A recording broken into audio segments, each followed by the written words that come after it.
به طه، به یاسین، به معراج احمد، به قدر و به کوثر، به رضوان و طوبی، به وحی الهی، به قرآن جاری، به تورات موسی و انجیل عیسی.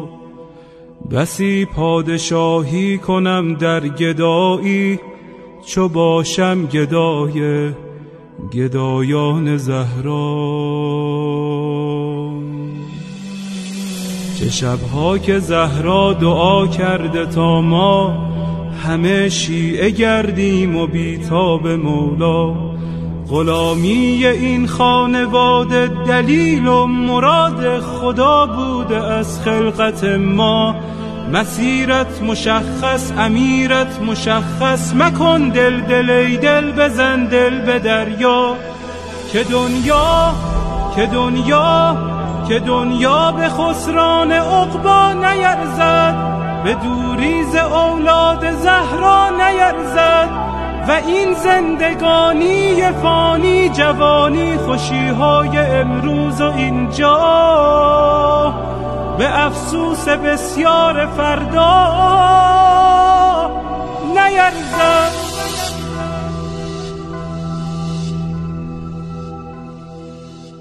اگر عاشقانه هوادار یاری، اگر مخلصانه گرفتار یاری، اگر آبرو می‌گذاری به پایش، یقیناً خریدار یاری.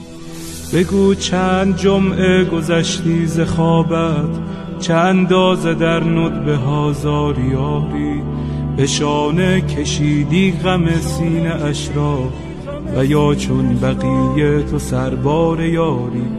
اگر یک نفر را به او وصل کردی، برای سپاهش تو سردار یاری. به گریه شبی را سحر کردی یا نه، چه مقدار بیتاب و بیمار یاری. دل آشفته بودن دلیل کمی نیست، اگر بیقراری بدان یار یاری. و پایان این بیقراری بهشت است، بهشتی که سرخوش ز دیدار یاری. نسیم کرامت وزیدن گرفته، و باران رحمت چکیدن گرفته.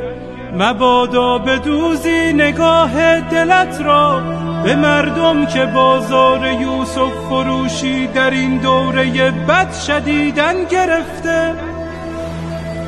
خدایا به روی درخشان مهدی، به زلف سیاه و پریشان مهدی، به قلب رؤوفش که دریای داغ است، به چشمان از غصه گریان مهدی، به لبهای گرم علی یا علیش، به ذکر حسین و حسن جان مهدی، به دست کریم و نگاه رحیمش، به چشم امید فقیران مهدی، به حال نیاز و قنوت نمازش، به سبحان سبحان سبحان مهدی، به برق نگاه و به خال سیاهش، به عطر ملیح گریبان مهدی، به حج جمیلش، به جاه جلیلش، به صوت حجازی قرآن مهدی، به صبح عراق و شبانگاه شامش، به آهنگ سمت خراسان مهدی،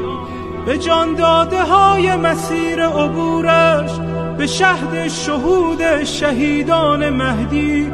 مرا دائم الاشتیاقش بگردان، مرا سینه چاک فراقش بگردان. تفضل بفرما بر این بنده بی سر و پا، مرا همدم و محرم و همرکابه. سفرهای سوی خراسان و شام و عراقش بگردان. یا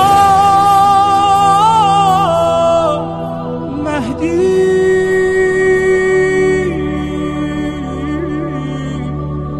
یا مهدی.